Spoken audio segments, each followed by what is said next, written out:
Oke, di vlog kali ini kita akan bahas mobil ini lagi. Ya, jadi kita udah pernah bahas ini mobil di vlog kita sebelumnya. Jadi sekarang kita bahas gimana kondisi mobil ini setelah hampir 7 tahun. Ya, mobil ini tahun 2013, walaupun umurnya sudah hampir 7 tahun, tapi gua baru pakai mobil ini hampir 3 tahun. Jadi gua beli second mobil ini di tahun 2017 akhir. Nah, kondisi eksteriornya masih standar, belum ada modifan sama sekali. Kalau kalian lihat ada body kit depan, samping, belakang, itu merupakan body kit bawaannya aslinya dari dealer ya. Karena ini tipenya yang tertinggi, jadi udah dapat body kit langsung. Cerita sedikit, gua dapat mobil ini di kilometer 60 ribuan sekian. Jadi di kilometer tersebut memang ada beberapa hal atau part-part di mobil ini yang harus gua ganti setelah gua beli pada saat itu. Tapi overall pas gua dapat mobil ini dalam kondisi yang bagus, artinya mesinnya bagus, terus juga catnya nggak kusam, masih bagus, walaupun ada berat karena pemakaian, wajar lah, karena pemakaian kan kilometer sudah 60 ribuan sekian. Terus pertama kita akan bahas tentang mesinnya. Oke, kita akan bahas mesinnya dulu. Jadi mesinnya masih standar, rajin ganti oli, servis rutin.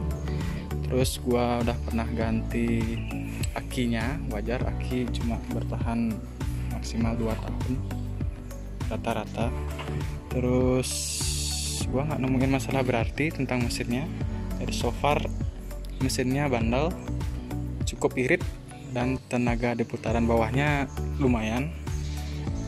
Terus itu aja. Lanjut kita bahas mulai dari lampunya. Jadi ciri-ciri mobil udah berumur, lampunya udah mulai menguning, gampang ini bisa dipoles. Terus juga bempernya ini banyak bocel-bocel, kata Ridwan Hanif. Ini karya seni, wajar, mobilnya rendah, jadi nemu trotoar tinggi gampang kena. Terus wiper sudah pernah kita ganti, ini harganya 200 ribuan, 2 biji. Terus kaca film ini 80% yang sampingnya, cukup gelap, pakainya solar guard. Gua udah dapat emang pas gua beli, tapi kayaknya pas pemilik pertamanya beli dari baru, kayaknya bukan, kaca filmnya bukan ini, diganti sama adik mereka.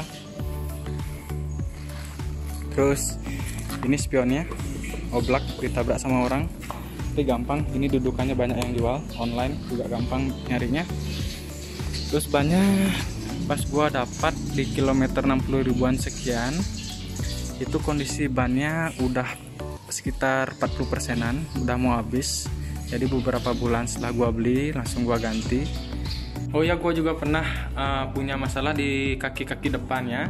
Jadi pas di jalan nggak rata, bunyi geluduk-geluduk, dan gue pergi ke bengkel spesialis kaki-kaki, dan ternyata setelah dicek yang kena itu steering racknya, dan gue putusin untuk servis itu, dan sekalian juga servis remnya, karena remnya pada saat itu juga bunyi-bunyi. Dan setelah diperbaiki sudah mendingan dan normal kembali. Terus cakram udah di 4 roda ya. Terus speaker TRD ada di sana.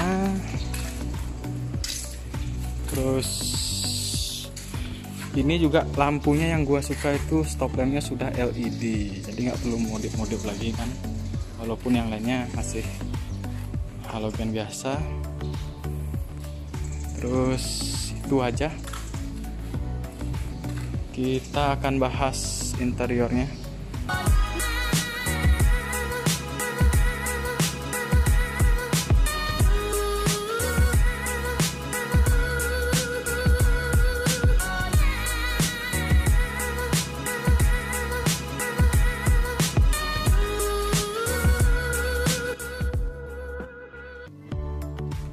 Oke, kita udah ada di dalam interiornya.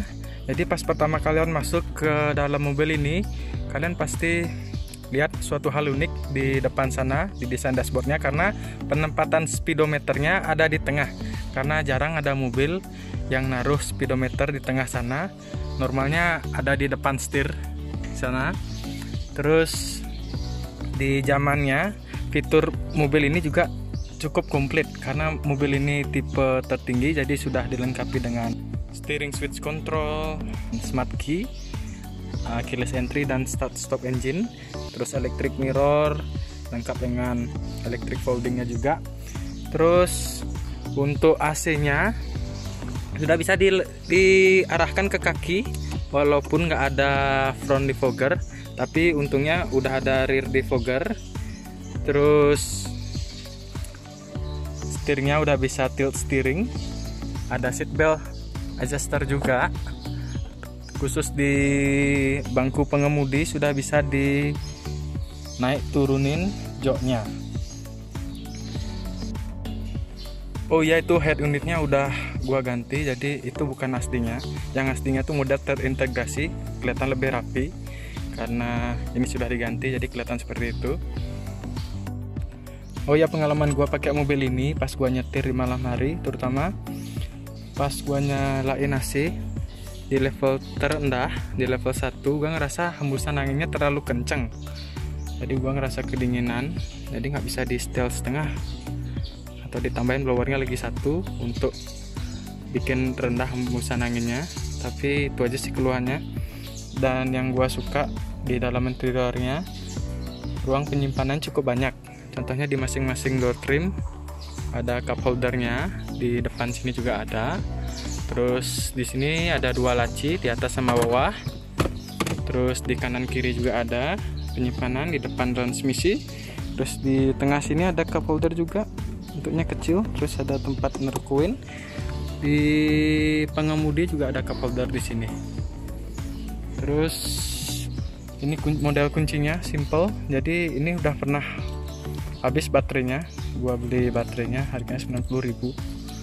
Dan yang gua suka pas pertama kali ngidupin mobil ini, apalagi kondisi mobilnya mesinnya masih dingin, gua hidupin, suara knalpotnya tuh khas banget, kayak menderung gitu, kayak di modif knalpotnya. Ntar kita dengerin. Sekarang gua hidupin dulu.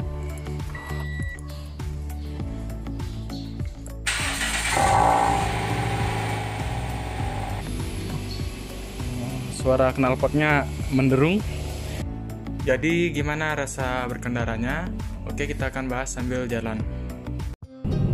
Oke, kita udah ada di dalam perjalanan. Jadi pas pertama nyetir, gua ngerasain bobot setir itu lumayan berat, nggak seperti mobil-mobil zaman sekarang, mobil-mobil baru zaman sekarang yang bobotnya sangat ringan. Jadi pasti kecepatan tinggi, mobil ini terasa mantap kendaraannya. Dan juga dibantu oleh radius putarnya yang cukup kecil, jadi pas putar balik atau pas parkir cukup gampang, walaupun dengan bobot setir yang cukup berat tersebut itu effort lebih untuk kita parkir, tapi nggak masalah. Nah, bicara mengenai kenyamanan, terus terang kekedapan kabinnya kurang, jadi suara luar motor, mobil masuk ke dalam, terutama suara kolong dan ban kedengaran jelas di dalam. Apalagi pas kita becek gasnya, suara mesin tuh masuk ke dalam, padahal di kap mesin itu udah dipasang peredam, tapi tetap aja kedengaran di dalam kabin. Dan kalau kita bicara bantingan suspensi, mobil ini nggak terlalu keras, tapi nggak bisa dibilang empuk kayak MPV kebanyakan. Jadi pas di jalan jelek tuh lumayan berasa pegal di dalam, tapi pas kita ngebut berasa lebih mantap, jadi nggak terlalu limbung segala macam. Oke, sekarang kita bicara tentang performa. Jadi seperti yang gua bilang di awal, jadi mesin ini tarikan bawahnya lumayan, jadi pas kita becek seperti ini lumayan responsif, tapi pas sudah di kecepatan tinggi kita mau nambah kecepatan agak susah, tahu entah kenapa. Tapi rata-rata kan mobil city car kita pakai di jalan di perkotaan untuk jalan stop and go, jadi cukup responsif di tarikan bawahnya. Oke, gitu aja vlog kita hari ini. Jadi kesimpulannya, so far kondisi mobilnya masih enak walaupun umurnya udah lebih dari 5 tahun. Performa mesinnya juga masih oke dan cukup irit juga. Kita juga suka bobot setirnya. Terus desain mobilnya juga masih oke dan fitur-fiturnya cukup lengkap dan masih berfungsi dengan baik. Paling hal penting yang perlu kalian perhatikan kalau ingin membeli mobil ini seperti cek kaki-kaki, entah itu steering rack-nya, suspensinya, remnya, dan lain-lain. Selebihnya seperti penggantian beberapa part-part, contohnya aki, ban, dan lainnya, itu semua wajar karena pemakaian. Mohon maaf kalau ada salah kata, ini review murni apa yang kita rasain selama pakai mobil ini. Semoga video ini bermanfaat bagi kalian, terutama bagi yang lagi ngincer mobil ini. Kalau ada pertanyaan atau request, langsung aja komen di bawah. Dan juga ceritakan pengalaman kalian menggunakan atau yang pernah memelihara mobil ini. Jangan lupa like, subscribe channel ini. Terima kasih sudah menonton dan sampai jumpa di vlog selanjutnya.